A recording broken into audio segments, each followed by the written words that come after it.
Hey everyone, Sawmill Charlie. Well, it's another Friday, and it's a little bit less humid here in Maryland, that's for sure, and pretty enjoyable.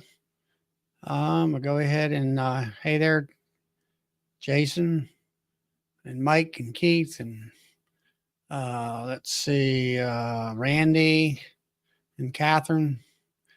Let me go ahead and put up the link.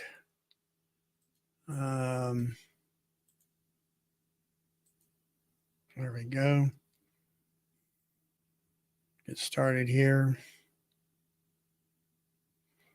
Let's see. Because like the rooster is live.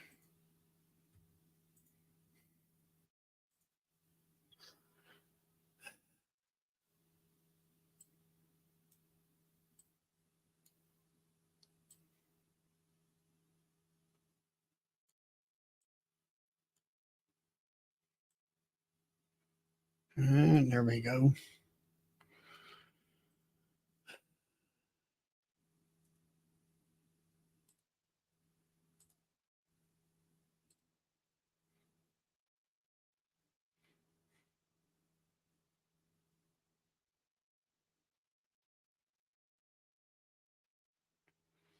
Got to get somebody to move the comment up so I can post it.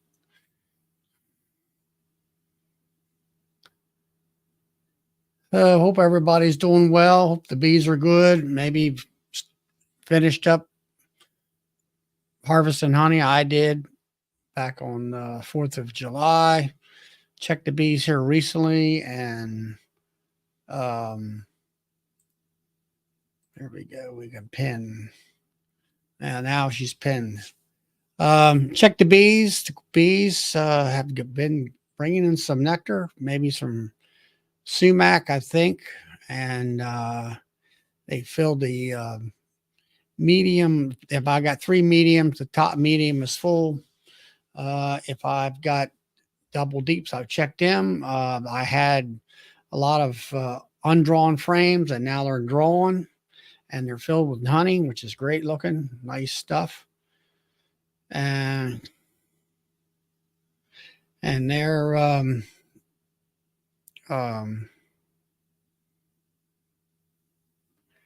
Matt, he's from Moore's Homestead, extracting honey for the first time this year. Congratulations. Hope you get a whole lot.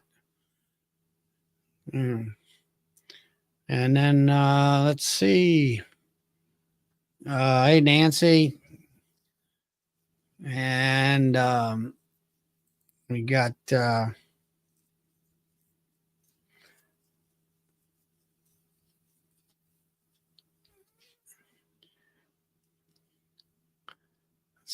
and that's pretty much it for me. I do have one queen, or one of my production hives is queenless. So I went out actually yesterday. It was pretty cool. I had a nukin available. Hey, Shane. And anyway, I was trying to find the queen. Of course, it was in the evening, which I guess, hey, David. Yeah, the Duke Rooster's live. I guess everybody might be over that way for now. But I found some frames that had eggs and brood, capped and open brood and eggs, and put them in the hive.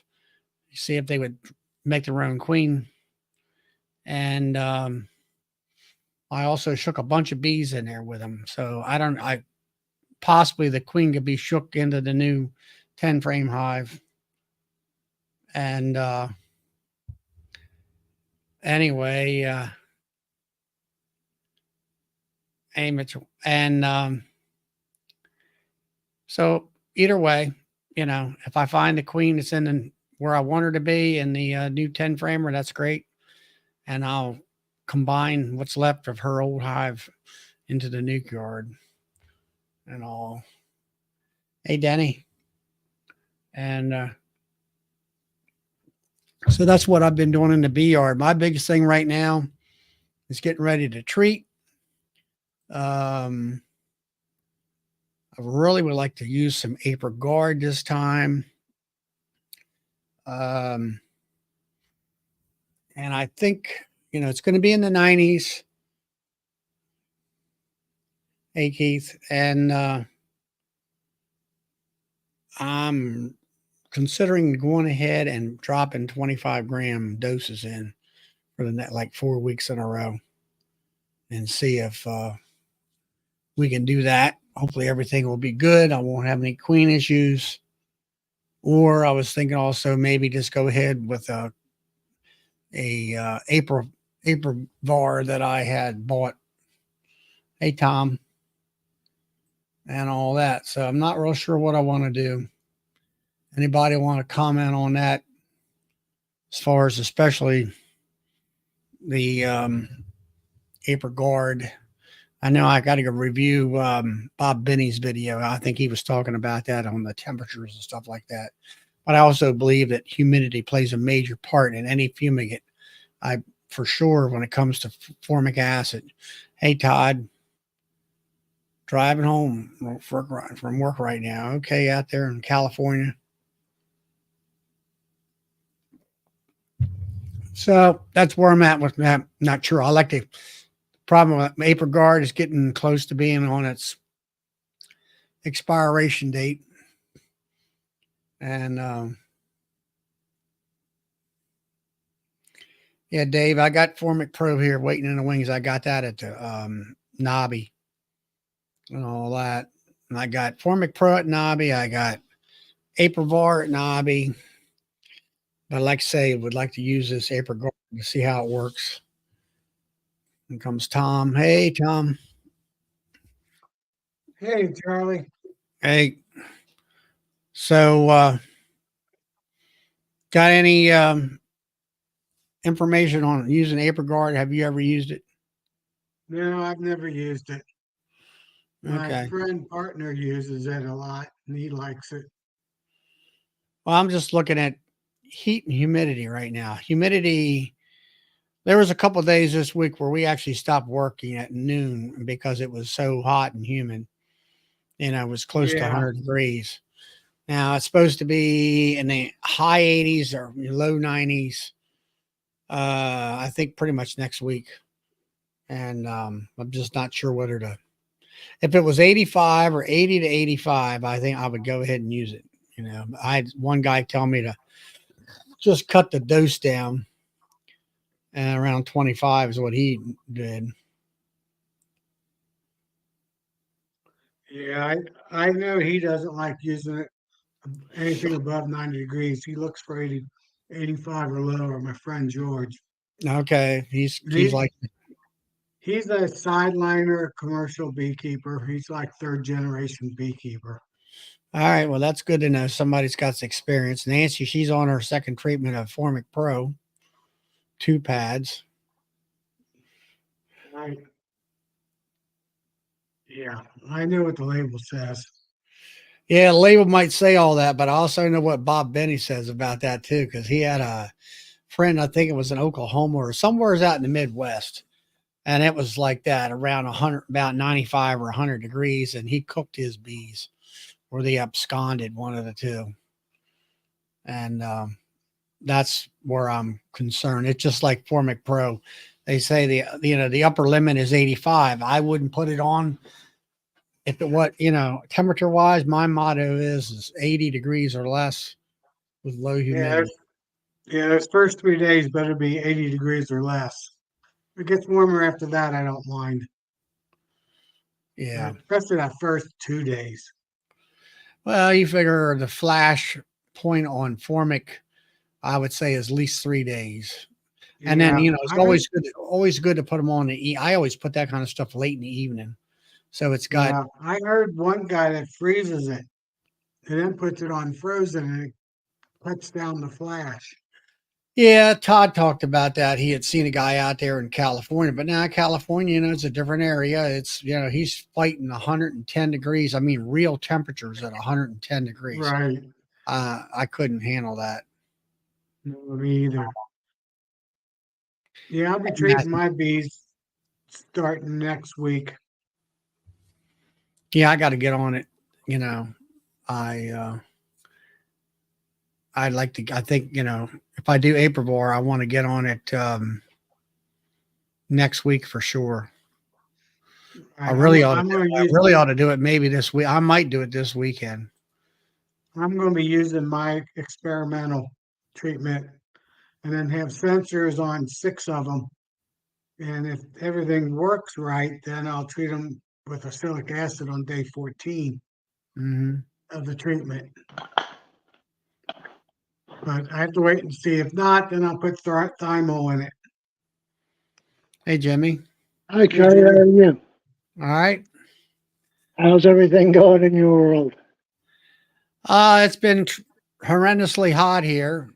Like I said earlier, we actually didn't work for 2 half days in a row and all, but The, humidity. humi- the humidity is what gets you, man. It's just brutal. A fella in Nebraska once said, I said, well, you're from Lincoln. You get used to that humidity. He goes, it's like a punch in the nose. You never get used to a punch in the nose. That's right. That's what humidity is, man. It's just Well, brutal. anyway, today actually was probably one of the better days as far as humidity. It's way low. We're in the 70s this evening. I think we were hitting maybe close to 80, kind of back to our normal. Mm. And hey, Phil, Hey, and Phil. Hey, Randy. hey, Hickory Highs. But anyway, um, it's been pretty good. I know that Tom and Melissa are harvesting their honey out there in Missouri. They got that new automatic uncapper. Well, I seen the short Right. on that, which Sweet. really looked nice and He's, all. he's going up to the A game. Yeah, yeah. I don't think I'll ever really get to do that. I'm not going to get that big Me and either. and all that. They got a lot of hives and all, but Right. when you have two people, if not a few more, that can help out in the family, it's different. I actually am gonna this year I turned around I went from last several years has been 34 highs, counting my nukes and everything. And so this year I reworked my operation to where I'm more of a honey producer than a nuke producer. So I'm expanding on the honey hives and decreasing on the nukes to where right now I got 28 hives total, and Gotcha. that's going to be my footprint as far as my biggest footprint. I And plan on overwintering about 70 really, hives, but 30 of them will be 10 framers, and the rest of them will be 5 frame or 8 frame nukes. hmm, And then I'm hoping to sell those, but I still have my 30 production hives. hmm. And any of them that don't make it through winter, I'll take some of those nukes and plug them in. Yeah. That's my game plan, at least. Hey, Struttenbach. But I got a little problem with my schedule. September 16th, I'm having a knee replacement. Really? So I'm not going to be doing much beekeeping for about a month.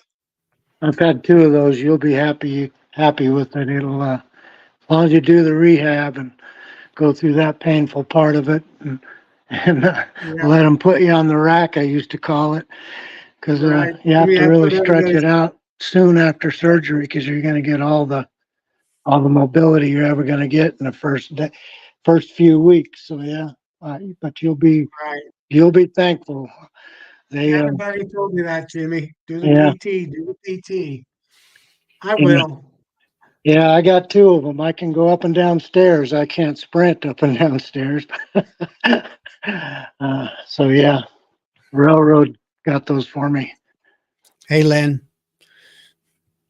Anyway, Thanks.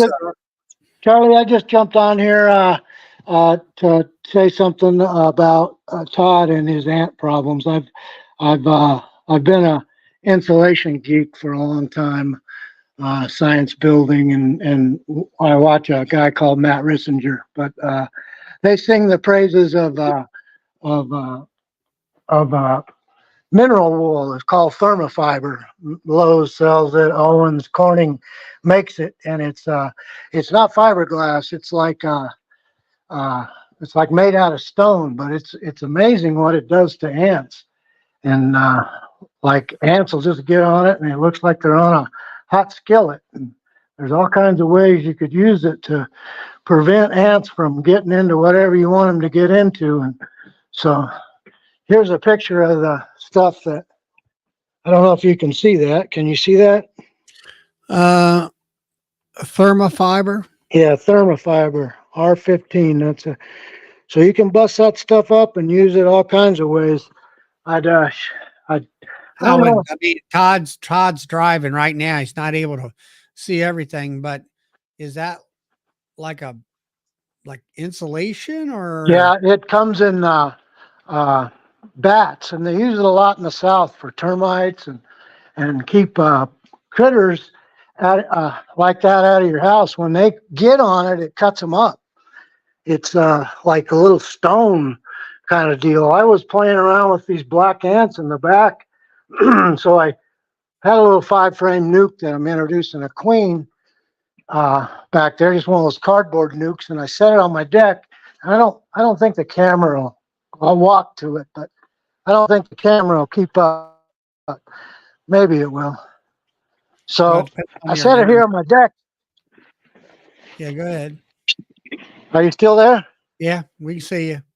So I set it up here on the deck, and ants got to it right away. And so I had already tried this in my pump house, which is about 20 feet behind me.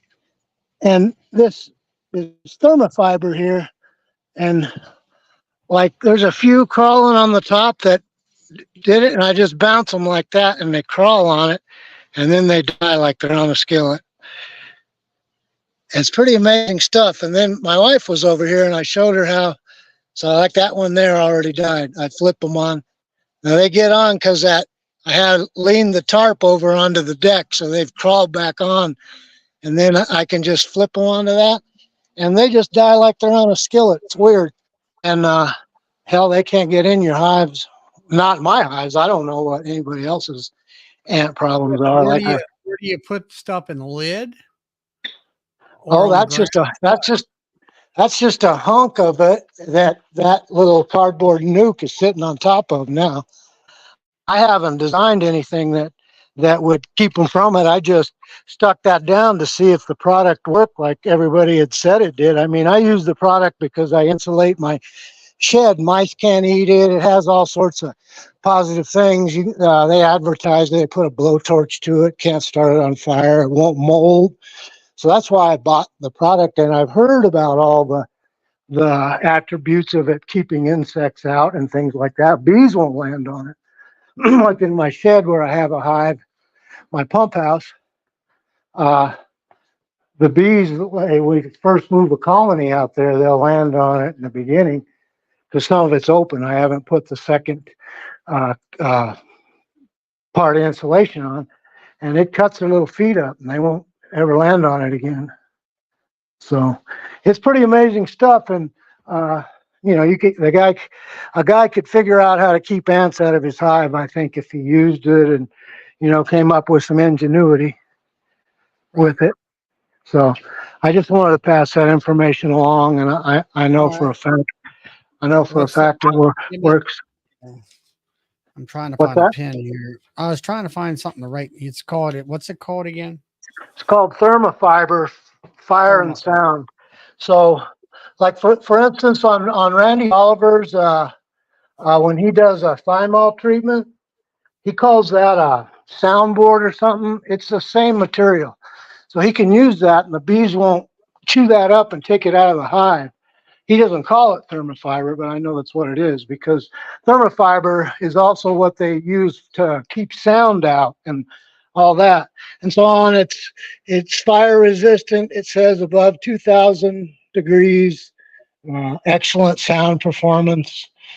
And this stuff that I buy is 3.5 inches thick, and it gives you an R rating of 15, which is pretty good. But it, like I said, mice Can you turn the can't camera chew it. around and show? It'd be like a mouse trying to chew a Can you rock. turn the camera around and show us the beehive or the stuff, the package of it? Sure. There it is, thermofiber. Owens Carning makes it, but there's probably other people that make it by, different names, similar names. Right. But I knew that a lot of the bee community might not know about it. And the reason I know about it is because I'm an insulation geek and, did a lot of this stuff to my own home and redone a lot of my walls and things like that. And I think I only have like 2 windows left to put in just so. Okay. All right. Oh, one more thing I want to show you before I leave. Okay. And this is one of I have 18 colonies. I only have a few outside. This inside thing, Keeper of the Light, has been phenomenal this year. I never imagined it to be so successful, but it has been. So let me see. Can you see this hive? Yep. Okay, that's made by Better Bee, and I get a great price on these hives. And it's got these little. Can you see this little? I thought it'd be a little cheesy thermometer humidity deal, Yeah. but I really like it. And so I get this for a pretty excellent price. What's the name of the hive? What's the brand name? It's called Benefit Bee. Benefit Bee. Yeah, and I'll show you like these hives that you get that aren't like they're going to be the same design as Apamase, like that's an Apamase hive right there. Mm-hmm. But you'll have to do the same thing that guy does to call it stain. Let me see. I need to turn this around. And the feeders are all good, but can you see now? Yeah, we can So see this it. is Yeah. the hood that this will come with, the feeder. And can you see it? What is it? Try to stay Insulation? still. I might have. Yeah, this is just this 2-inch insulation that I cover with pond liner. So my rookie season in bees, I found out that insulation's all fine and good, but they'll irrigate that stuff out. You can just nick it with a hive tool or something. And so I line that with pond liner. This is the first queen I made this year. I don't know if they'll tag me. I hope not. They're pretty docile, really. But so then I put that pond liner on the inside there, and that's indestructible, that stuff.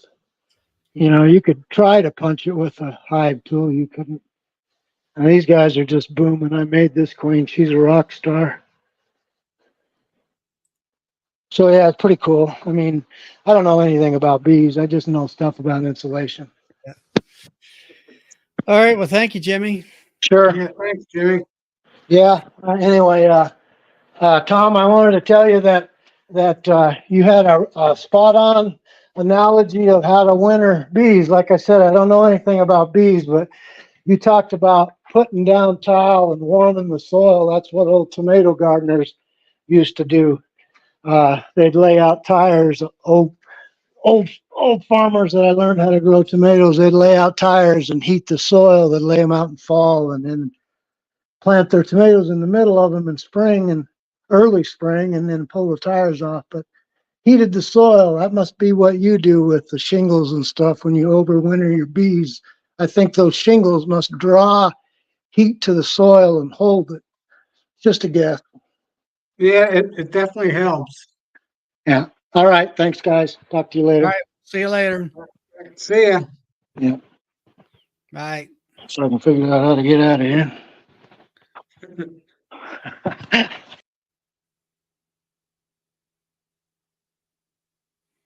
Yeah. Mhm. So maybe Todd won't have an ant issue down the road. Yeah, maybe. I don't know. I mean, Guess we'll put that underneath the pallet. Well, he's got those ant or wells, I guess you would call them, underneath the seat. Right. Hey, Danette, and Jack. Isn't that? Yeah, yeah, Matt. He doesn't disappoint us. My, but yeah,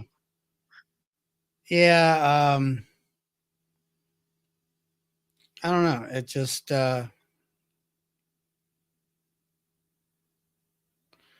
and Nancy wants to know how you use roof tiles. Well, I put them down in front of the hives, and some cases under the hives and behind the hives. So the one thing, it keeps weeds from growing up, and two, it keeps in the winter time, if the sun's out, it warms up the ground a lot. So So you feel like kind of a radiant heat or so. yeah, radiant heat up through the stand. My stands are solid stands from the ground. They're Allen blocks, and Mhm. then 4x6s on top of the Allen block. Then the hives sit on top of that. Now, So Nancy, you had there was a question or something you had for Tom, and it was about using instead of double screen bottom or double, what do you call it? Double screen. bottom boards, They're not the or bottom. Yeah, the double, double screen where you put it in between two hives and they can't yes, touch each other. yeah, Nancy double was double screen thinking board. about Nancy was thinking about using, I'll say 1/8 inch hardware cloth, just one screen. Now, she was trying to figure out, here she comes. She can answer the question. Go ahead, Nancy. Tell him what you're thinking. There you go.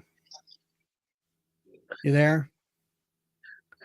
So we had figured about that. Somebody mentioned, so I was thinking about putting in a queen excluder and not a double screen board, just because I don't have that many, about 3 of them.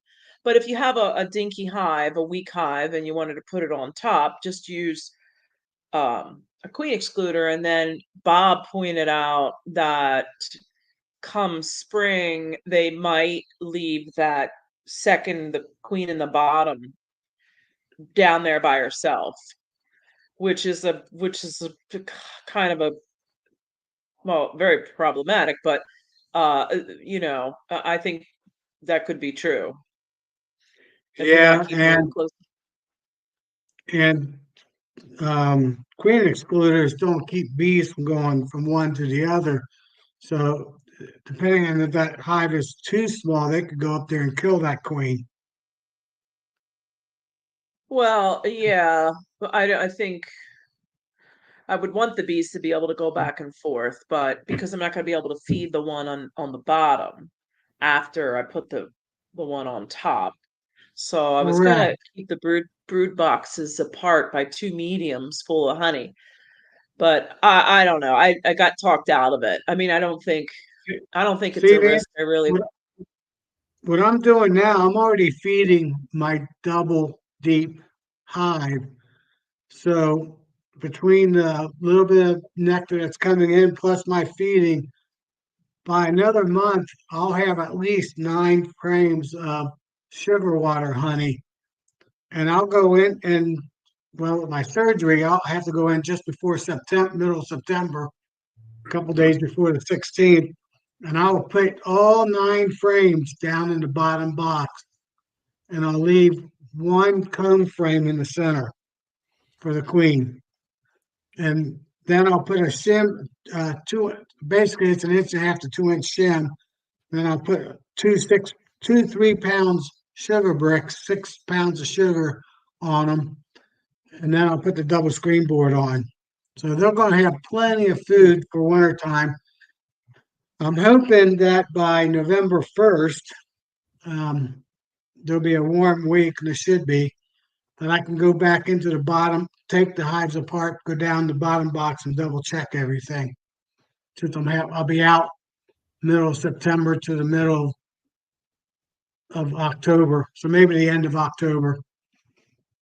Okay. That'll be my final winter check, end of October. Yeah, I was thinking today I was down in it was nice enough here in Pennsylvania to it was a beautiful day. I mean, just a great bee working day. So I went down through a lot because I'm at the end of my second set of formic. And so I just kind of check in, and then I had gotten 4 queen cells and to check on those to make sure they're laying and they're doing good. Um, but I did cross my mind looking at the hives, and I think I'm going to be out of mine by the middle of September up here because I Yeah, usually am you're probably a October good. 1. Yeah, you're probably at 3 weeks ahead of me, 2 to 3 weeks at Yeah, least. what gardening zone are you in, Tom? Well, I'm in 6A, I believe it's now. Okay, because I'm in 7A or B. So I'm in I'm a 6A or little B. okay. Well, yeah, I just thought, I mean, everything is just earlier this year. Everything just seems to be 2 weeks earlier. So I thought instead of October 1 being my cutoff day to pry boxes apart, it would be September 15th. Now, it's not hard and fast, that rule, but I have been kind of sticking with it, and it's been a good thing because I don't want to wrap my hives anymore. Yeah, I just don't want to do it. So, I don't wrap. I do condensation, I'm in principle. I've been doing that for at least 5 years. what is it? Say it again. Condensation, condensation hive. Oh, Condensing, That's with the what dome? condensing With hive, that condensing hive. condensing hive. No upper entrance. Yeah, and oh, well, no upper entrance, but you got to insulate the top of the box 2x more than the side of the box. So oh, basically, okay, all the 'cause condensation's on the side of the box, in front and back of the box versus the lid. You seal them up. I got you. Because I don't run upper entrances and I insulate the top, not the Right. sides. So You're I doing guess the I'm doing same the same thing. thing. Yeah. Yep, you're doing the same thing. Okay. They just came up with a fancy term. I was that's what I was gonna say. I guess I just don't know what it's called. Right.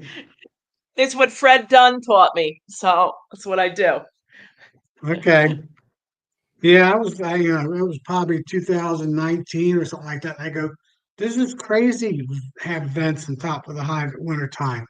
Why would I want to leave a window open and let all that In the hot attic. air? Yeah, in the attic. Exactly. Yeah. Yep. I mean, that'd be Yeah. crazy for me to have my 2-story house and have my attic open and then have my front door open. That's how it was explained to me too. So we must have been watching the same thing in 2019 because I started in 2018 and then I went with no upper entrance my second or third year. So right around in there. Right. Mm. And everybody said I was crazy back then, but now a lot of people are doing it. Oh yeah, I got a nasty email from my local the president of my local bee club that said that I should not be talking about stuff that I don't know what I'm talking about and that the club, doesn't adhere. That's not standard club And now procedure. he's doing the same damn thing. Oh yeah. Isn't he? Usually, Isn't he? yep, yep. Oh yeah. It's common practice now. Oh yeah. But when I did it, back then it was, I got my little patty Well, smack if you read some talking of the about it. really old beekeeping books, the 1800s, that's how they did it. Well, we're keeping them alive. I don't know I don't know who the one who started venting them, who that was, and when that time frame was. But over 100 years ago, they did that. Well, they had they were talking about quilt boxes. Well, Yeah, they when they talked about quilt boxes back in AI Roots day, they actually put quilts in there, and stuff like that to keep. They didn't have insulation. Didn't know what Right. insulation wasn't invented yet. Right. The only thing they knew was heavy duty quilts, and they put the quilts in there as insulation. And then somebody Insulation on had top. the same idea, and then they putting in shavings and all these other different things, Right. and all that. So Well, anyway, I think on my 29 my 29 virgin queens, I think I'll confirm it Wednesday. But looking at them bringing pollen in now the last couple days, I think I got about 80% success rate, which is pretty good this time of year. what's that on queens or? Yeah, queens getting mated. Uh, So if yeah, I that's got. the case, I'll have plenty of queens. I'll find out Wednesday. That's what I'm going into them. It'll be 20, it'll be 26 days since the day I grafted. So they should be laying by now. Okay. So other than like a nuke, when it comes to queens, have you figured out a way of, let's say, over banking, over wintering, whatever you want to, you really can't bank them that long. I mean, as far as banking them, but can you keep them in some queen castle or whatever through the winter without them dying on you? Or have you figured it? Well, I have another set of queens that will be actually today is the 9th day, so they're just getting capped today and tomorrow. That'll be getting mated here in a couple weeks, a week and a half. All right. Those will all be going in either my 8-frame nukes or my 5-frame nukes for overwintering. And actually it's a 6-frame, I should say. It's in my horizontal hive. And I'll probably throw insulation on top, in between the lid and the lid and the box of the horizontal hive. And then my other horizontal hive is insulated. So I plan on overwintering 18 queens in the 5-frame or 8-frame setup. Hmm. I've done 5-frame before. Yeah, I do that a lot. Yeah. Yeah. So I don't see any issues. So what's Todd up to? Oh, not much. I jumped on because of that insulation stuff. I didn't get the name of it, but I was trying to ask. I wrote it down for you. It's called thermofiber. I was trying to get. I sent you a text because I wanted you to ask him if it's something I can nail up underneath a pallet. I think it is. You're back. Thermal I think fiber. Yeah, thermofiber. It comes in battens. Yeah, I could only really listen. I couldn't really. And the Pink Panther Company makes it. Okay. It's supposed to be ant proof, and it's used, I guess, down in the areas where they have a lot of bug problems. I'll say Louisiana or someplace like that.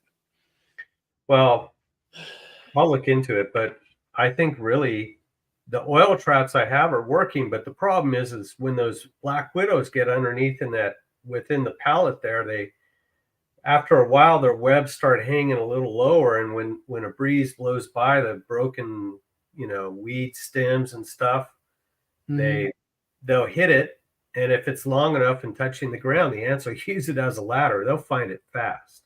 It's amazing. So well, what did you finally got into those hives that were melting, didn't you? no, I'm going to do that tomorrow. Okay, yeah, I'm just they're still there, what. but I haven't opened them. I've had a robbing issue lately, so I haven't opened any lids. But the only way that I'm kind of controlling the black widows right now is using one of those Websters, where you clean the ceiling, or you got a corner in the garage. It's it looks like a chimney sweep. That brush they use. Mother had one like that for years. Yeah. Yeah. So I run that in, underneath the pallet where the forks go. But the bees don't like it. Because at the back end of where each box is at, I drilled 5/8 inch holes as drains for the wintertime when it rains. Because some of my pallets are facing uphill and when some aren't, but I just did them on all of them. Yeah. And so I think those bristles of that brush poke into that hole and they go bananas. I mean, instantly. Plus they use it, I think, as an entrance. So Yes, I mean, it sounds like you can put that thermal fiber right down underneath your pallet. well, what I would do is I'd put it on the 4 contact points. Well, yeah, yeah. Where but again, the problem I have is that webbing will start sinking and it'll catch weeds that get blown by or leaves, whatever blows by underneath the pallet. And just it is what it is. I think, and I've lost more than 14 colonies to ants this year because they drive them out. The ants freak out. They'll start attacking them at the front of the hive, and I've sat and watched it, but they can't get all of them, and then all of a sudden the ants start attacking the bees, and they grab their legs, and eventually everybody freaks out and leaves. They'll do it for a couple of days, and that gives time for the bees to, when they know what's going on, they'll run the queen around to make her lose weight, and then out they go. So, yeah, it's been terrible this year. I think what I'm going to have to do from now on until probably October, November, is every weekend I'm going to have to shoot that brush underneath each pallet, and that's the only choice I have. I've dragged out a few black widows that were, I mean, big as quarters. They were humongous. I thought they were mini type tarantulas. Wow. Yeah, they're hideous. And I was bit by one when I was a kid, and so every time I hear that webbing tear, it's like it sounds like light Velcro. The hairs on the back of my neck start standing up. I can't stand that sound. And I've learned that I know what they smell like, or the area they're in. I could smell where they're at. So I guess when you get bit and get that sick, it sticks. Yeah. Stuff like that sticks to you. Right. So, but anyway, so that's, if I could, I'll look that stuff up online and see if I can hammer it underneath the pallet and then just put it on top of the oil trap. Yeah, everybody's asking where you're at. You're in Fresno, as I call it. Oh yeah, Central California. I live in Clovis, which is basically one street over from Fresno. I'm on the east side, closer to the Sierras. So I'm almost in the foothills. Not quite. There are a couple Of what, the Rockies or what? No, the Sierras, Sierra Sierra. Nevada. Yeah. So, But yeah, I guess you can't spray. nope. Organic farm. Oh, I did get permission from the manager to use the oil traps because I showed him what they look like. They only hold maybe, I think it was less than I think it's about it's less than a quarter cup of oil. yeah. So, and then they change the oil out of the tractor all the time. So I just say, hey, Motor oil. Yeah. So just Not cinnamon oil. what I say, cinnamon oil? No, DC says cinnamon oil. Oh. Yeah, no. I asked him to save the oil. So don't recycle it, save it for me. Put in a big old, 2-gallon bottle. And then I pour it into one of those little, oiler squirter things that you can move the hose around. An old gun. Old can. Yep. Just get that nozzle underneath. Like, the Tin Man. Mm-hmm. Yeah, exactly. those oil traps have a lid. They still make them. Yeah, I know. I bought one. but they stick up about a half inch above the rim of the oil reservoir or the reservoir of it. And so I just stick that nozzle in there and give it like 8 or 10 squirts, and it's good to go. Yeah, it's a mess. It sucks. They let all the fruit that when the guys pick the fruit, if a bird picked if there's a teeny hole in there, it goes on the ground. The ants attack the trees because they can't protect the trees. It's all natural farming. The ants attack it. It goes on the ground. And then they attack, or they don't attack, but they just have a party on the fruit that's on the ground, and they spread out. And Sharon there, she's been attacking the black and brown widow spiders. So Brown with what did you do to get rid of them? I heard they don't like peppermint spray or peppermint oil, so I was thinking about trying that. In a just a little spray bottle. Give it a shot underneath the pallets. Right. In the wintertime, they'll crawl up either through the front door or they'll go into one of those weep holes I made in the pallets, and they'll nest on the outside frames. And because the bees keep it warm in there and it's humid, and they like it. So. God, maybe you can get like a vat and fill it up with peppermint oil and put your pallets in there and let them soak for a few weeks. I know, right? I'll try anything. I mean, the ants and spiders are just killing me this year.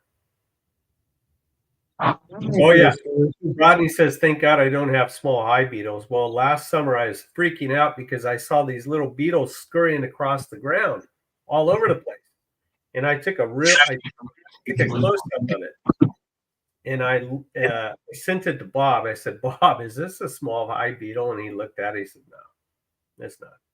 I said, "Good," because they're everywhere. California beetle. I think it's just too dry. It's not humid enough here. I mean, humid is 20-25%. Right. So I think they need that humidity. Man, we dropped down to 54% today. That's unheard of. No. It's usually 70%. It's at 80%. Yeah.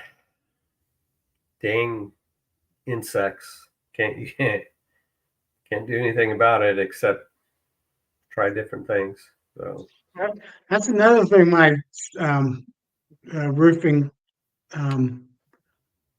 seems. I don't get many insects, anything on my hives. Well, Todd you have a ground cover or something on there. Yeah. It's called geocarpet. I have a buddy who owns a construction company and they build roads. And so what they do is when they get back down to bare dirt, they'll roll this thing out, and then they put gravel on top of that. So it's designed to not really cut easy like regular weed barrier gardening stuff. So I have that this year. But then there's a guy, Chilton Bee Company, I think. They're down in Georgia. They actually use conveyor belts that are used and ready to be thrown away. And they roll it out there. And that's a good thing to try too. And they get some really, 3-4 foot wide belts. So yeah, I've seen that. They were cutting them up. I mean, that's kind of the same principles with me and my rugs or carpet. I mean, carpet, it'll last for a while, but after a while it does deteriorate. Right now my hives are the carpet's getting kind of deteriorated. Yeah. And I'm not sure whether filter cloth, is that what you have underneath yours, is filter cloth? No, I have the heavy duty road construction stuff. It's called geothermal or geocloth or something like that. Yeah. It's heavy duty. It's hard to cut with like a blade. Hmm. So that's what same principle as far as keeping like the beetles down. And I know some folks say it worked for them for a while until they got till the trees overgrow their hives, and here comes the hive beetles. But I don't know. I just never really had any problems with hive beetles. I guess it's maybe the type of ground that I have here. Might be. Yeah, I get a few. I mean, I might see 3 or 4 in a hive. That's about it. Mhm. Hmm. And But if I have a hive that's dead out or a really weak hive, they'll go in there and destroy it. Yeah, and that's when you say weak hive, that remind me about the ones that were dripping honey. They were weak hives, so they didn't have enough bees in there to regulate the temperature. So it just got too hot in there, but they're still there. The 3 that sprung a leak, they're still there. So if I can get into them tomorrow, I might move a couple of frames of brood around, or it might be something as simple as a queen issue too. So Right,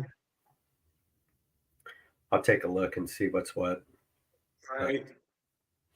And then our discussion that we had a couple weeks ago, I think I'll be doing that tomorrow too. Okay, sounds good. It's I'll be kind of got doing mine. I it's might do some of mine tomorrow.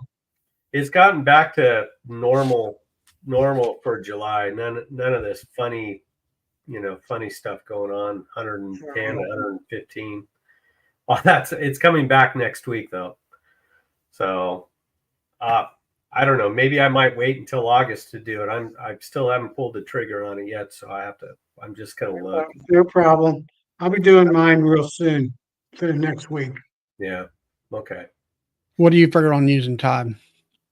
Oh, I was just talking to Tom about something he and I were talking about. I guess I announced it to the world when I said I'll do it, but it's just something that I'm going to try just to see Right. see what happens. I don't want to release it yet, so we'll see what's what. Yeah.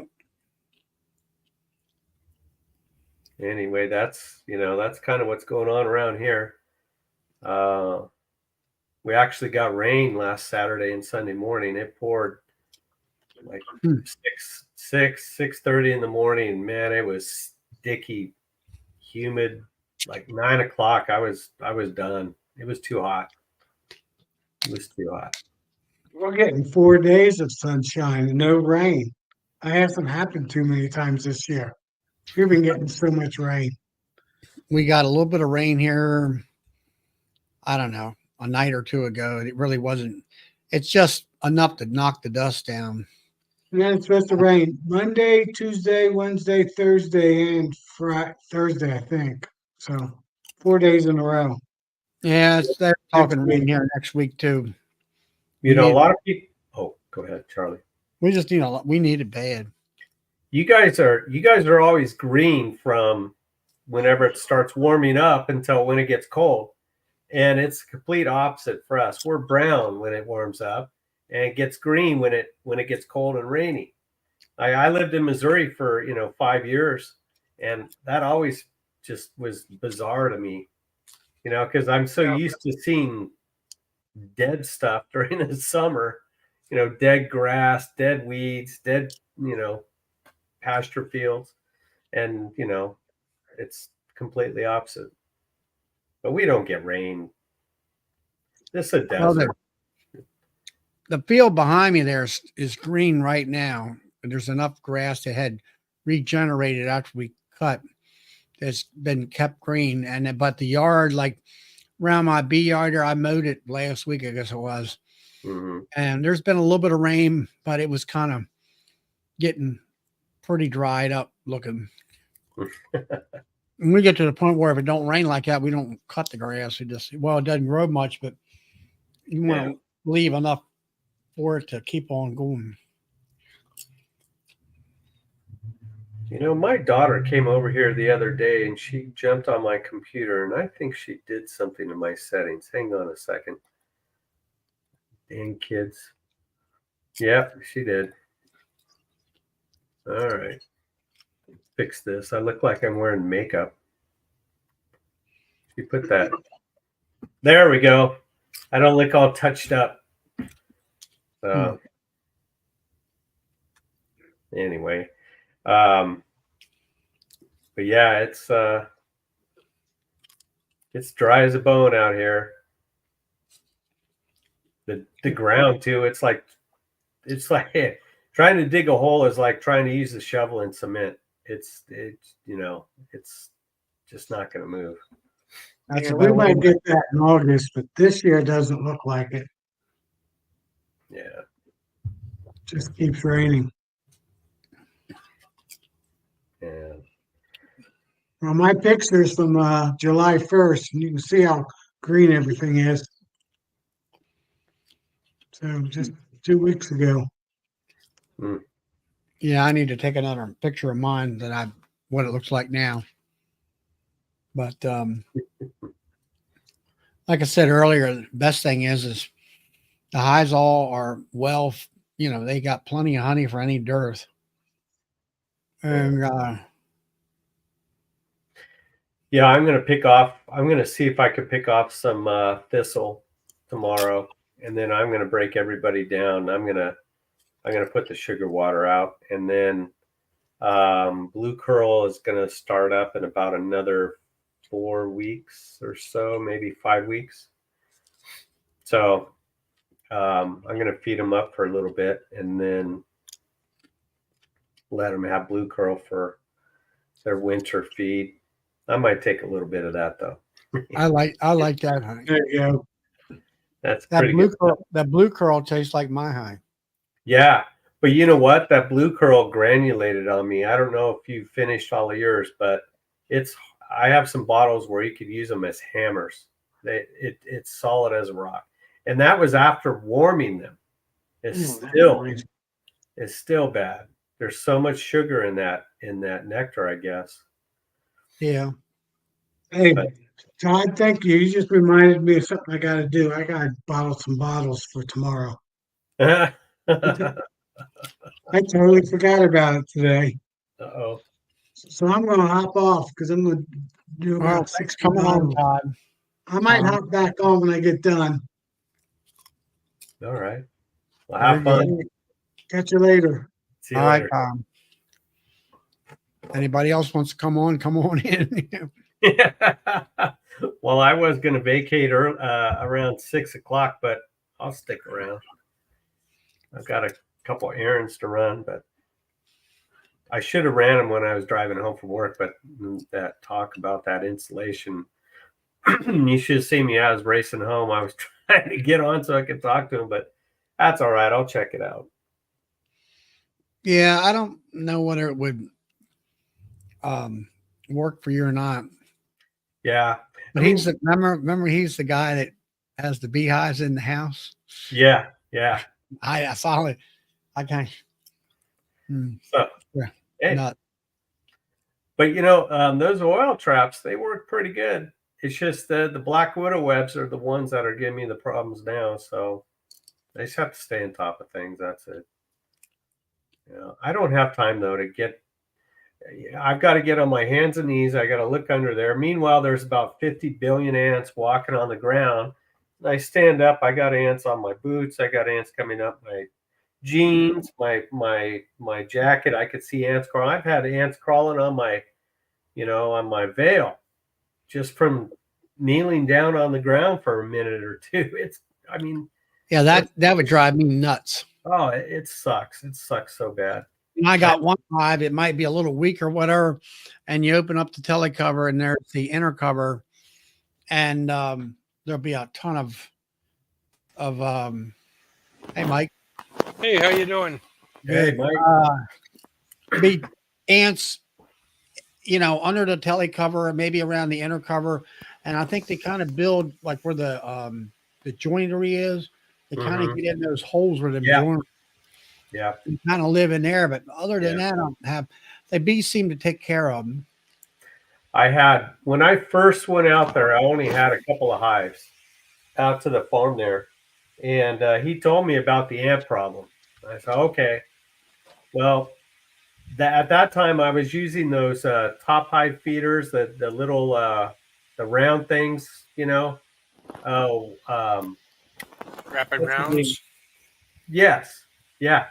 And so they have that clear cone that Over. goes over the center. Well, those ants were so bad. They ran that queen up, and she was up on the underneath the cap of that clear thing. That was the last place she could go. And it was so bad. So, Mike, how's everything up in New Hampshire? Well, it finally temperature dropped down.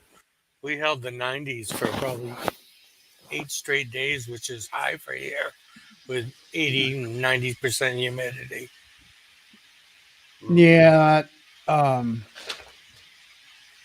that's about like it was here too. It it got it to be like 100 degrees the one day. I think it was Monday, and we quit about 1:30 that day.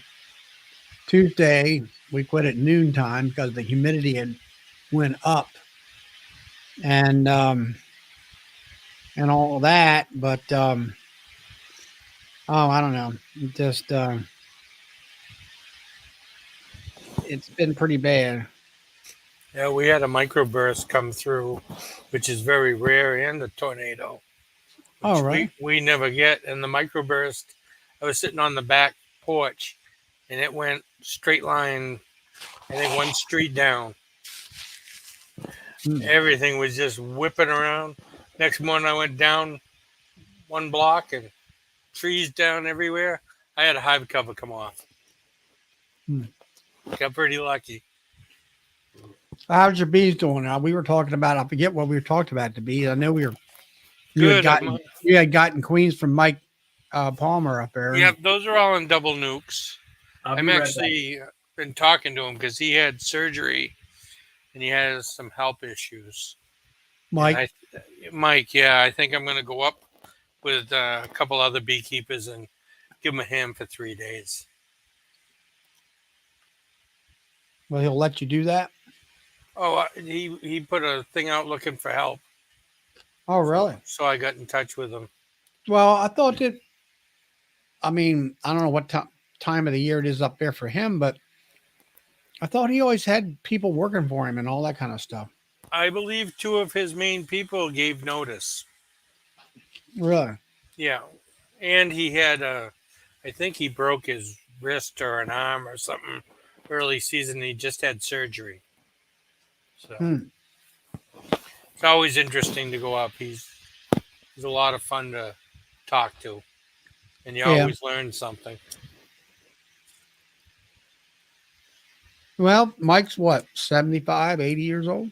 He's in his 70s. I don't think he's 80 yet. No, he is, but Low 70s. His all birthday's, that. I think, Valentine's Day. Oh, yeah. But so let's see. Mike does.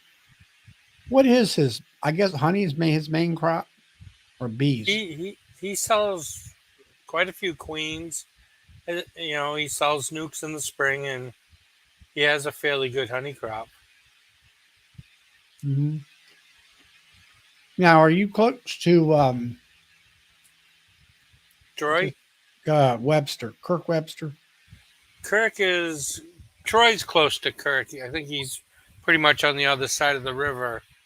New Hampshire's on one side and Vermont's on the other side of the Connecticut. Mm-hmm. I'm about an hour and a half, 2 hours from Troy, and I'm about 4 hours from Michael. So I'm probably three and a half from Troy. From Kirk Webster. I know that Mike talks about, the forage and things like that. It's not what it used to be. No. And I don't know whether they're developing up there or whether the farms are. Well, I think all the little farms got taken out. And now the big ones just want big square fields. Right. So that's the problem up there then.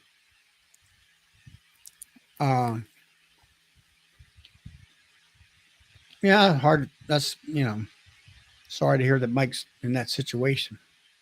I don't know exactly, but he said he had surgery, I think, last week. I don't know exactly what he broke, but Hmm. No, I mean, the thing of it is here he is in a bad situation, and he's helped kind of bailing on him a little bit. well, no, I Yeah. think this all, you know how it is. It happens. Yeah. But there's a lot of beekeepers around here, and kind of like Brad was down, and a lot of people helped him, and the same thing will happen here. Hmm. That's good. So where are you at with your bees as far as honey production and I haven't harvested anything. yeah, I mean, Um, is that later in your season or I usually don't late August. I don't do a spring, but right now most of mine have 5 supers on them, so I Mhm. think it's going to be a pretty good year. But we just had a lot of weather, a lot of dryness, so Mhm. And it was just too hot to rip them apart. what's um what's your main flow up that way? We don't have a powerhouse flow. We have trickle flows. We have little basswood. I guess this year the people that had black locust, I guess that came in crazy. Of Mhm. course, I don't have any, so Yeah, that's pretty much my main flow is a locust, but by the time it started raining, it was like a couple weeks early, and here comes the rain, not a heavy rain, but enough, I think I would think it washed a bloom out. And then I was telling folks, I lost about half of my production hives, and I went back and got the advice from everybody here on the chat, all the commercial guys and stuff, requeened everything, restocked the hives that were dead outs with some nukes. And I mean, I got 1,000 pounds of honey. I mean, which is good for me. And that's what I got almost last year. And I was like, man, I can't believe that I actually got that much. I was figuring 500 pounds and that would be it because of the queen issues and stuff. But I mean, it proved to me that, you got to have young queens. Like I was talking to him on the phone for that one night where he was on the show. And, you know, you got to get rid of them every 2 years if you want, a really good productive hive. And also a hive that's got population and everything about it. They can deal with, any predators per se and all. hey, Todd, that we have a stuff. I think it's the same stuff. It's called Roxel, and I know Home Depot carries it now. They make it in a board. We use it here too. Also, it's rodent, insect not friendly. Yeah. Well, see, my problem is I'm on an organic farm, so I have to get. But I can't kill the hens. this There's no way. is I believe it's just, I'm not sure how they do it, but it's pulverized rock, I think. Hmm. That's what the other guy said about the other stuff. It was Yeah. like rocks or something in there. Yeah. Yeah. Yeah, I heard that. Yeah, Roxel was one of the first ones to come out.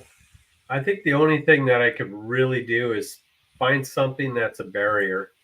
I can't. Fire. I can't well, I Fire's can't do natural. that either. It's dry as a bone out here. Fire would go all the way up to the foothills of Sierras. Um, Now Brian says it's volcano rock strands. It's mineral wool. huh. Huh. Okay. I'll check it out. But I think I can only really deter them. I can't kill them because I can't use insecticides. So I'm limited. I'm lucky enough that I was able to use motor oil and regular, like there's different oils. Um, they dry up or they don't work. Used motor oil is the only one that worked. regular brand new motor oil, no. Don't know why. Brian says it's Terro, Terro. Yeah, that's a chemical. I can't use it.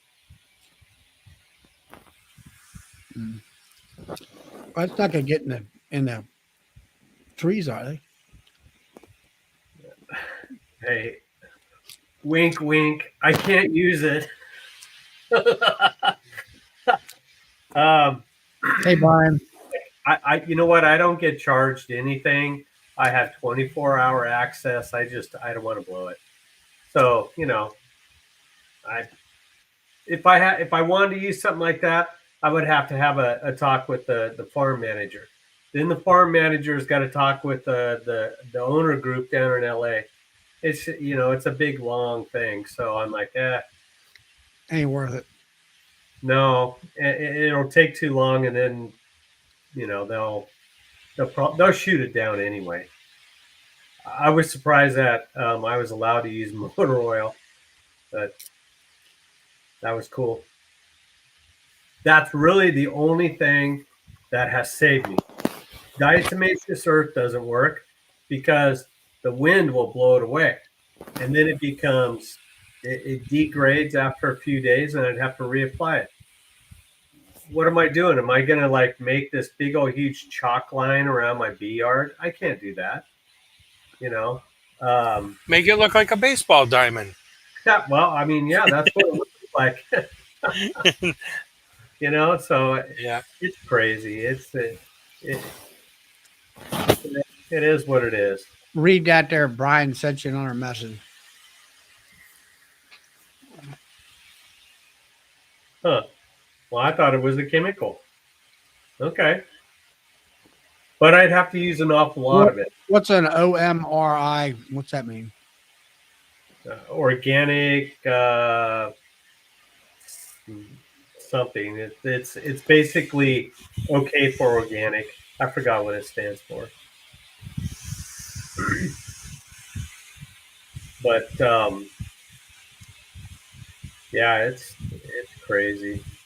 Maybe I could put that in the oil traps, but I wonder how long it would take for it to dry up. What is it? Is it a liquid? Well, if I'm thinking of the same thing, it is. Yeah, Organic Materials Review Institute.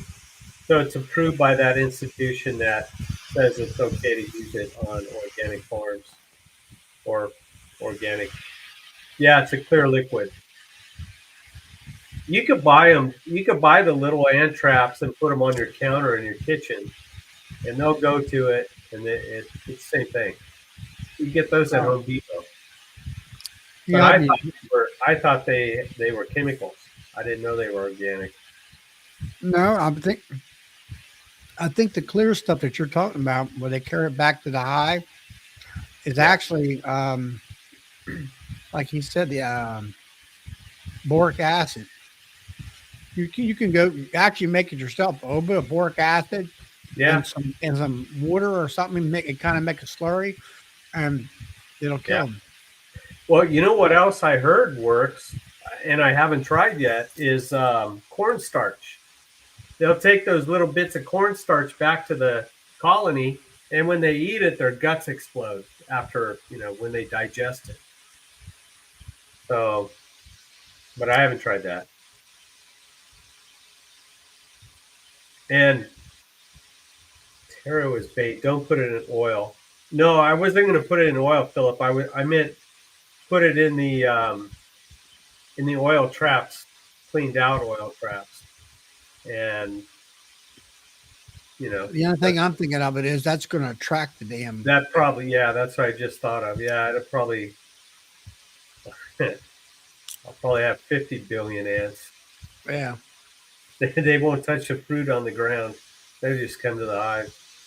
Well, you put a dog bowl out there full of it, boy, Oh, you'd have a swarm of ants. I've said it before. I think there are more ants on that farm than there are people on this planet. It's amazing.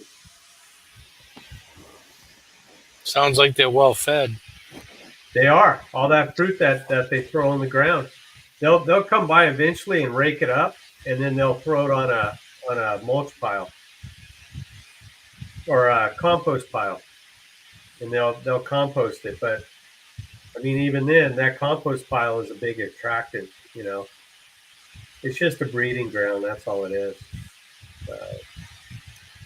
But like I said, I don't pay rent. I'm lucky enough for that. I can go there at 3 o'clock in the morning if I needed to. I go there on the weekends to feed the dog. Besides being out there, and yeah, that's it. I have a key to the gate. And come and go as I please. It's worked out great, but I have to abide by some rules. Well, not every year. It's not that bad every year then. No, it's some years are not as bad. 2 years ago, when it really rained, I don't know what happened. Maybe they floated away. But yeah, they weren't as bad that year. But this year, they came back with a vengeance. Yeah. So hopefully, I'll get to pop in the video I made last week showed a pretty strong ant invasion. I'll have to check on them. I should have ran out there after work, but I'll check on them in the morning. If they're gone, they're gone. I can't do anything about it. It's not like they'll come back. Right. Well, so Mike, you say you're going to start harvesting honey here in a little while. Yeah. Or end of you say end of August, somewhere around there. Yeah. I mean, if I can get my setup cleaned up and ready between work and bees, I may start a little sooner. Under super and take the tops. I'll take the bottoms. Mm-hmm. Yeah. Yeah, it's like you were saying about being so hot and humid and everything. I don't know. Here lately, for me, it's like I'm tired, and I'm like, I just don't really want to deal with the bees right now for some reason. It's like, yeah, I need to put some mite treatments on there. And like I say, I went out there yesterday and got kind of aggravated because I couldn't find the queen. But I'm sure if I go down there in the middle of the day when the foragers are out, things will make things a little bit easier. In most cases, the darn queens are on the black, kind of a real jet black or carnies. Probably that's why I can't see them. But I'd say I'm very happy with my honey harvest this year. Yeah, you did well. I did well for what I had to go through, where I lost, I don't know, at least six or eight, yeah, six. I think it was 6 hives. Now what I did was I did expand from 12 to 16, and I got some nukes in, and these were really strong nukes from Danner Kudix, about the strongest bunch of nukes I've ever seen. And I dropped them in. I said, well, since I had these, I was expanding. I didn't want to buy any more boxes. I had a bunch of 10 frame deeps. And so I just dropped them in that so they didn't have to transition from deeps to mediums and all that kind of stuff. And I had enough comb, to pop in there with them where they could expand. And they had to be in there for at least a month, and actually, some of them, I had 5 deeps, and I'm going to say 4 of them gave me at least a super, maybe 2 supers of honey, which I thought that was, excellent. They really did a great job for what little bit of time they had, and all of that. So I don't know. Maybe honey harvest is changing around here. It seems like I say, right now, here it is July, and they got a top super full of honey, which is fine to get them through August and everything. maybe I need to wait a little bit longer and harvest more of it. And then another thing I learned was, they always, I've read articles about it, and I always under supered, and I did some under supering, and I did just over supering, putting them supers right on top of the next box. And seemed like to me that under supering is just too much. It's more work to begin with, but it isn't worth it. Putting the box up on top, I think, because like one guy was telling me, he said, they're drawing the honey down from the top. So that's what I'm going to be doing next year. And it's easier to check the hives that way too. Just look at the top box and do they need another super? Is it full? And that kind of stuff. So I get out there maybe this weekend, and I'm going to put some kind of a treatment on. I'm not sure what, but I'm going to use my hive lifter. I know that much because all them top boxes are full of honey and all that. So anyway. Yeah, I have the other style, the one that's more like a refrigeration doll. Like, Yeah, like Joey's got. I know the year that I used Formic, it was great. Really? Yeah, you just bring someone with you, crack the hive, lift it up, give it a smoke, and 2 pads on, slam it down. Now, have you used AprilGuard at all? No, I've pretty much gone to straight oxalic acid. Are you still using Formic too also? No. No? I lost too many queens one year, good queens. So that's what I'm worried about now, is being 90 degrees all next week and everything that Don't use it. Don't do it. Well, do you have oxalic acid? Oh yeah. Yeah, I do that in the wintertime, through the wintertime. I'm gonna go ahead and put AprilGuard on. I already bought. Do it now a couple times and it'll knock them down. I keep, usually what I do now is I'll put AprilGuard on for 6 weeks. Takes me to September. The heat goes down, and I'll find an opportunity, a good, week's worth of, sometimes 75 to 80 degree weather, at least around 80. And I'll put Formic on, and I'll do that. And then after that, I try to get my feeding done by the 15th of October. And then I'll do oxalic acid throughout the winter, a couple times a month, if the weather's right. But I think what I'll do is, after I do this year, I'm going to experiment a little bit. I'm going to put Happy tablets on after I get done with Formic. Yeah, and because once I get that done, once I start feeding, I don't bust the hives apart anymore. So we'll see how that does. Yeah. That was it. Nancy that was on that was asking about putting double screen boards and stuff over our. Yeah, she was talking about that. She has a lot of different other.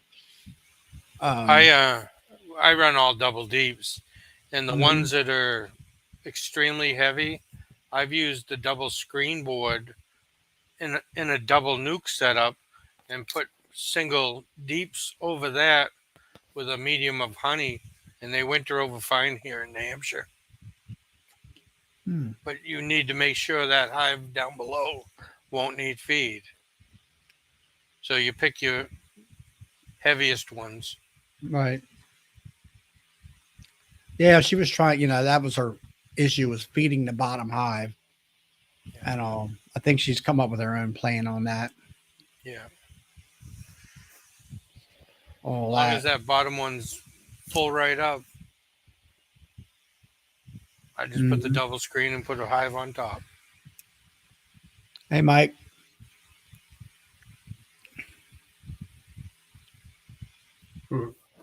What was that, Koopman? But yeah, I don't know. Just I think I'm gonna go with the AprilGuard for right now because it's so hot. And humidity is not too bad right now, but they say it's going to rain next week, and that could be humidity high. And it's like last year, you get around August, I get to baling hay and get to working on the farm part of it, especially on the weekends. And it's like, I don't have time to go out there and touch that hive every week if I'm using ApiGuard at all. And, go do it that way. It's pretty effective, but you just have to watch the temperatures.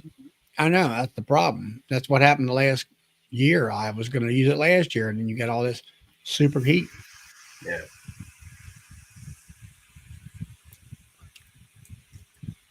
Mike, you're coming here in September? Talking to me? No, Mike, Minnesota Mike. Oh, no. Okay, he must be coming over to see his friends. That's cool. Just give me a call. Give me a holler. Yeah,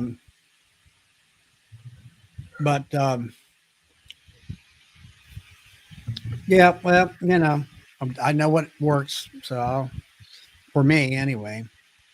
And I think I got to talk to the inspector, but she's going to come in probably in late September, October, and do another hive check for me for the honeybee survey, National Honeybee Survey. So and get some official confirmation of my infestation at that time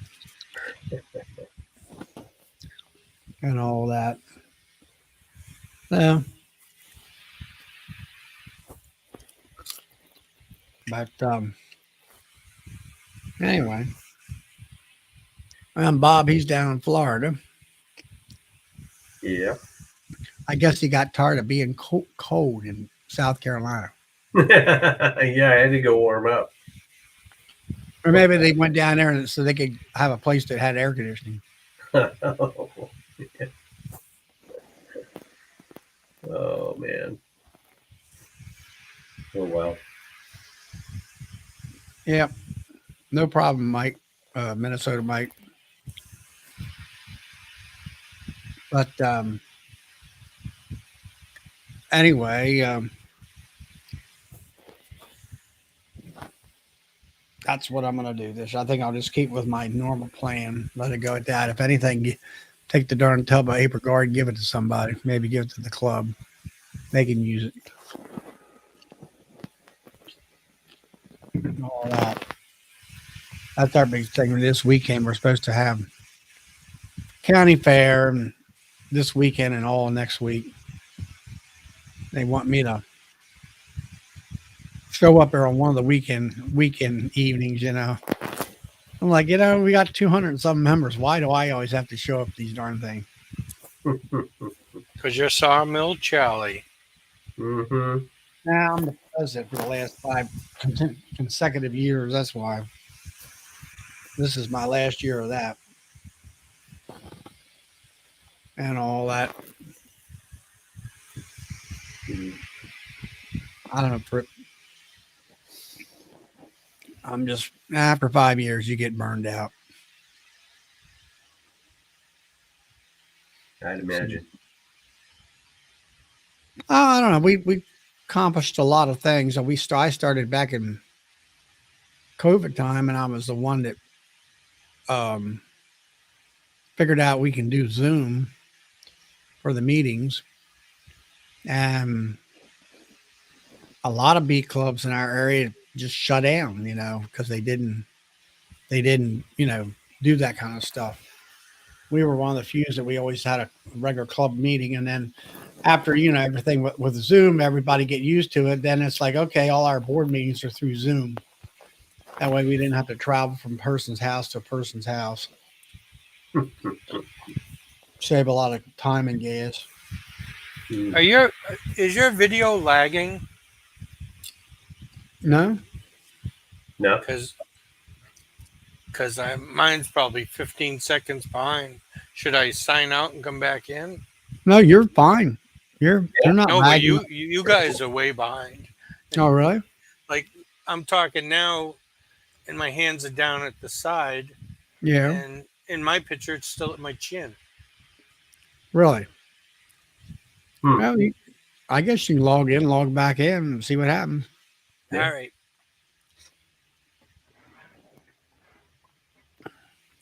First, I gotta figure out how to log out.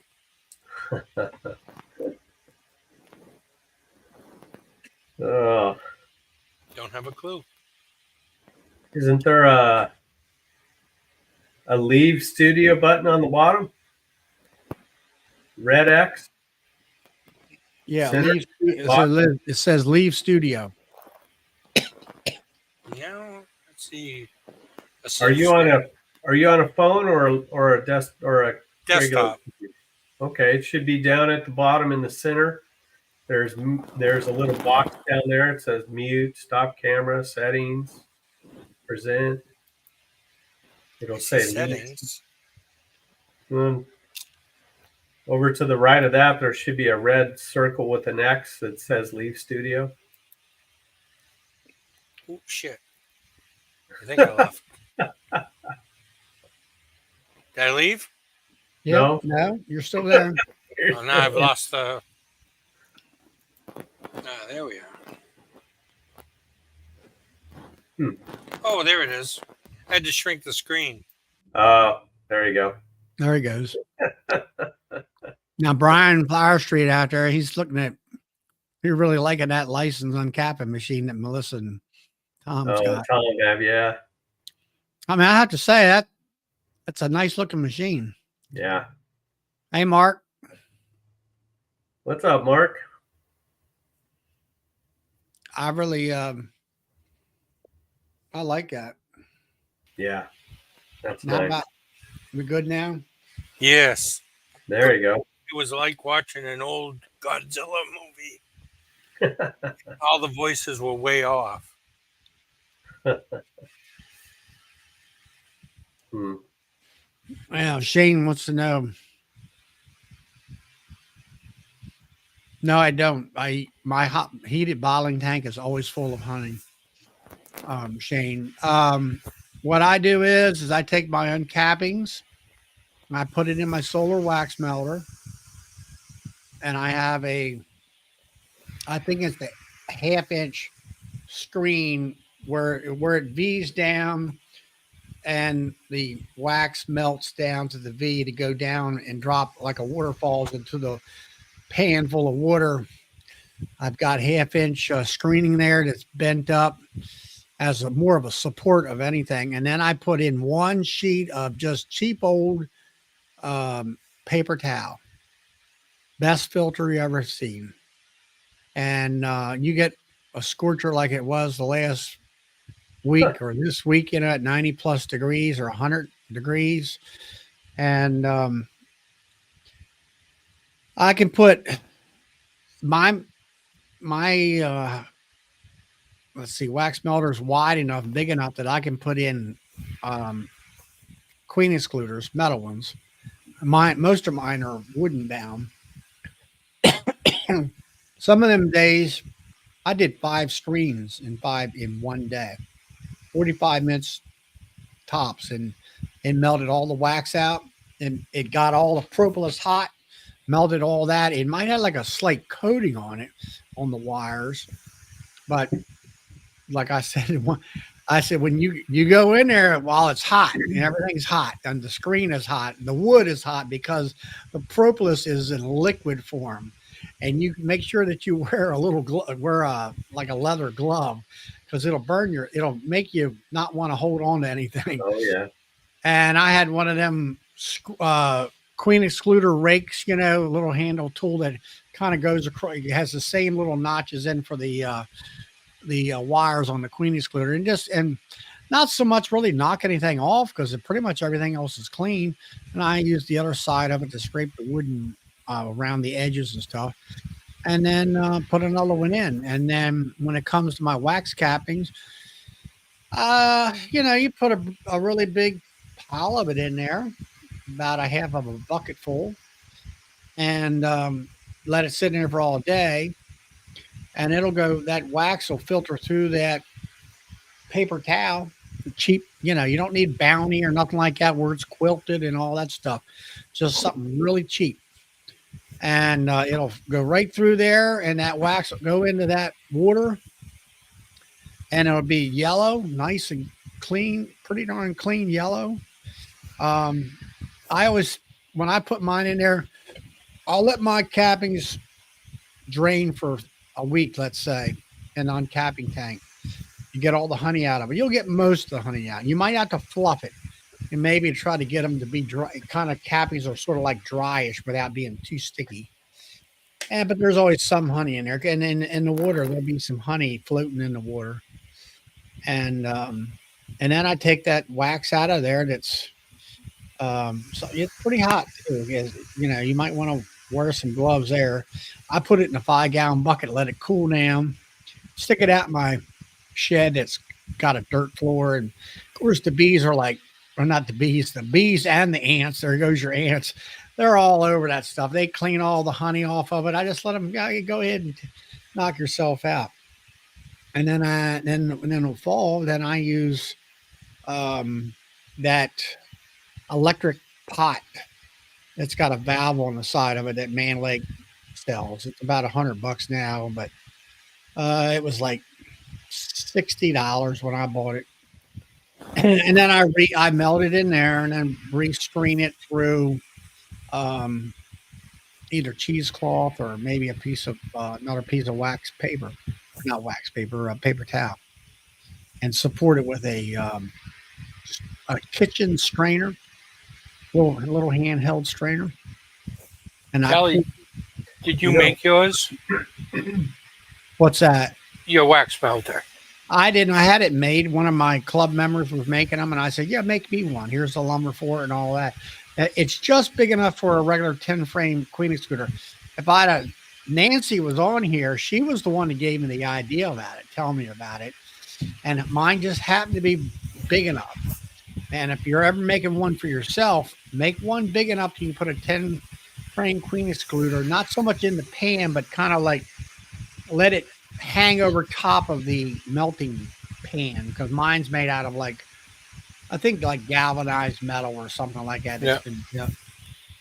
And that stuff will drop right down in there, and you'll be surprised. You know, you don't have to scrape or nothing. Just put it in your wax melter, and I got 3 or 4 pounds of wax off of them excluders. Of course, I had about 15 or 16 of them. Now, some of them were 5-framers, and some of them were, most of them were 10-framers. And, in the past, I used to have to sit here and scrape all that stuff off. And then you go out there with a paint stripping gun, put it on, electric, and, and sit there and heat it all up to try to get the propolis and everything to drain off of there. And I'm like, man, what a labor saver this is. I clean, like I say, I don't know, at least 15 to 20 frames or excluders, 3 or 4 days. That was it. I didn't have to do anything but just go up there and pull one out, put another one in, pull one out, put another one in. I made a big. Oh, go ahead. Go ahead, Mike. I made a big box, so probably 4 years ago, and had a steam generator, and had it racked so I could put wood frames and stuff in, and melt the wax off them and be done with them. And then one day I was running them, and I put a bunch of plastic frames in. It looks probably held about 18 frames. So when you look down at it, it looked just like looking in a hive. And then it was all sloped, and you just lock it up and get the steam to it. It all pour into a bucket. And I opened it up and I said, why are there all these gaps? It got so hot, all those plastic frames were puddles in the bottom. That's right. And like plastic frames, I use them. And if it's hot like it's been, you make sure you keep them out of the direct sunlight, because they're black. The wax will actually get wet on there, and they'll warp on you too if you don't watch it. It doesn't seem like they warp back if you warm them up either. But I use actually had, all I do for mine, like you were describing yours, Charlie, I just use an old box. I nailed on some plywood onto the bottom of it. And I have a pane of glass that I put on top. And under that, I put that, you go to Home Depot or Lowe's and buy that insulation tape, and I think it's ½ inch. And so then I put it on the edge of the top edge of the box. I lay that glass on top of that. And I have some stops at the bottom so the glass doesn't slide off. But inside, up near the top of the box, I drilled 2 holes the same distance from the top. And I put I think it was a 1/4 inch or ½ inch dow stick through there. And I took one of those metal paint trays and I bent the legs straight. And then I hang it.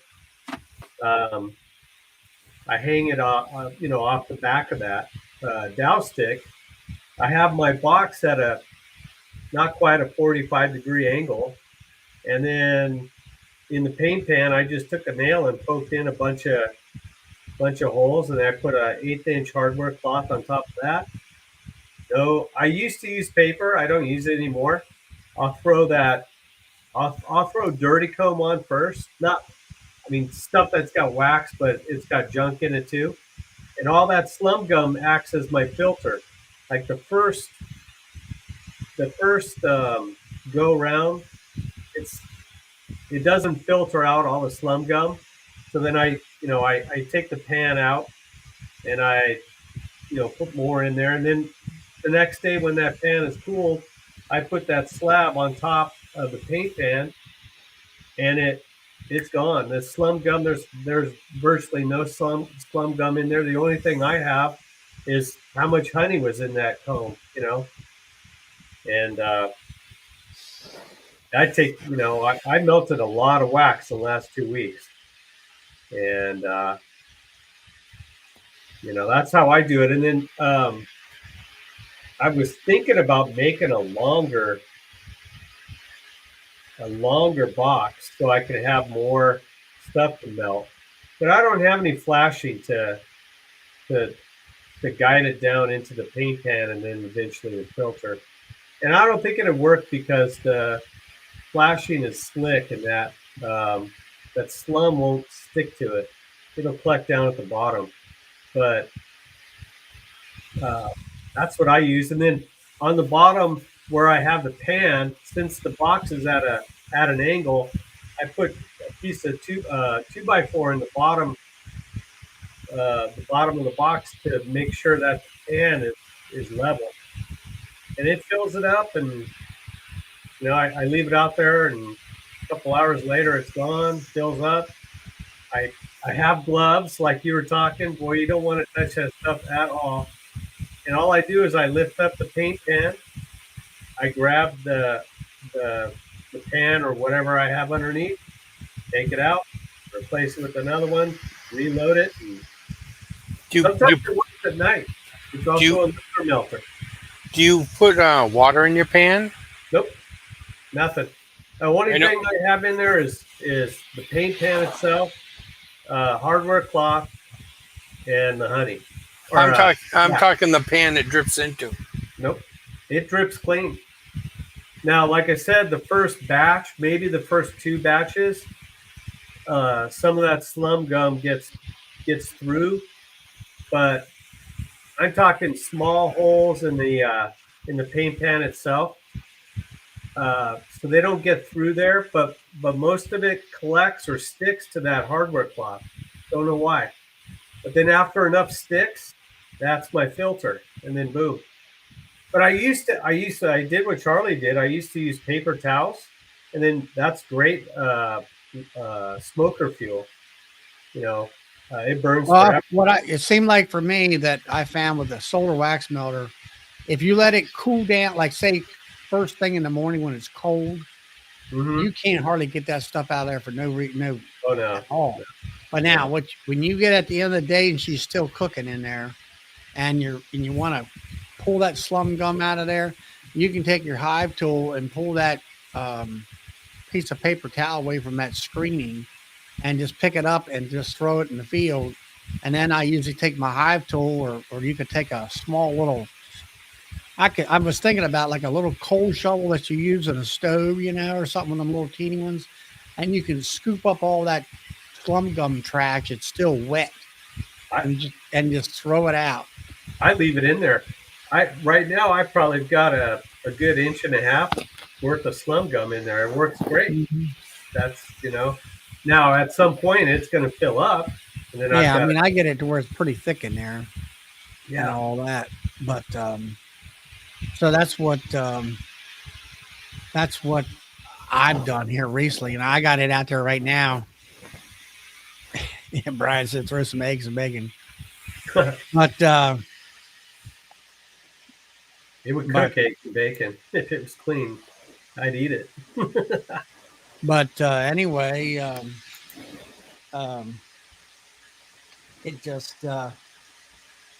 that's what I've done. It works. It works well. Right now, the unit is sitting out there in my yard, and it's um, cleaned out. And I was thinking about here recently. I'm like, well, I don't think I got anything else more to put in there.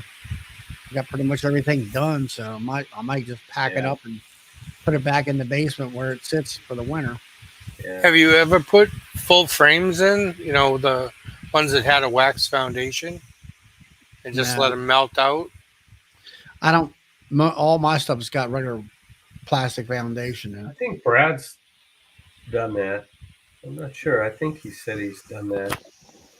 I remember an old video that the old fat bee man, he took a what was it? Might have been a solar panel or something. Or maybe it was might have been the post for like a a dish, and he put a square box on it and he had it where made a box. He could hang frames in that thing, and it had a glass lid would come down, and he could, I guess, rotate it to wherever the sun was on an angle, and he could melt um, you know 30 frames in that darn thing. And it pretty good little idea that he come up with. But that was now with him, he didn't have his was all wax foundation, wired wax foundation. But I did that one time. That was enough for me. But all that kind of crazy stuff. Hey, David. What about the Hartford Fair? Yeah, the SBA is at Hartford Fair.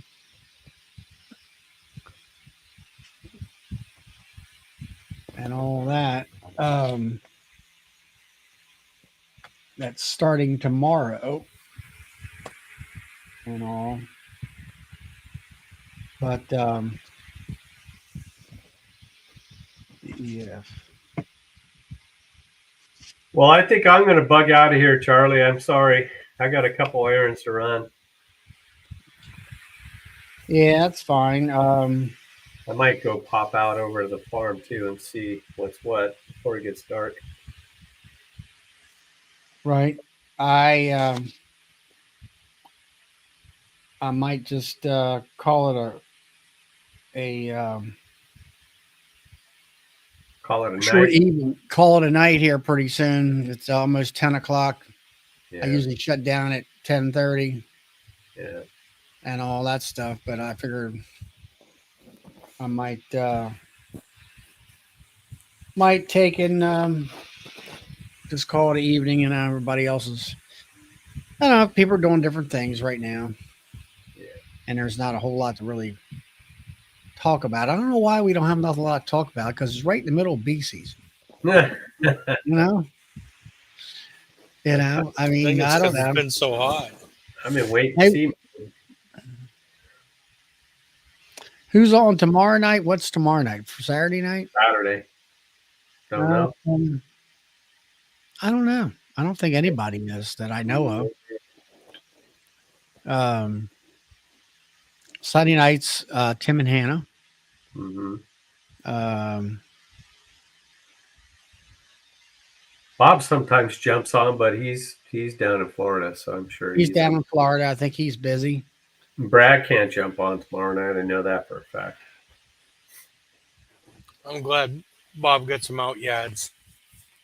Mm, Yeah, He he's got really some, needed to. yeah. Bob's got some out yards, and then Brad has been doing well, I think, with his bees, Yeah, I've been talking to Brad. with all the help as he's been, getting, and all that kind of stuff. I don't know. Anyway, but I mean, for me, I'm really happy with what I got. I mean, the hives are booming right now, except for that one.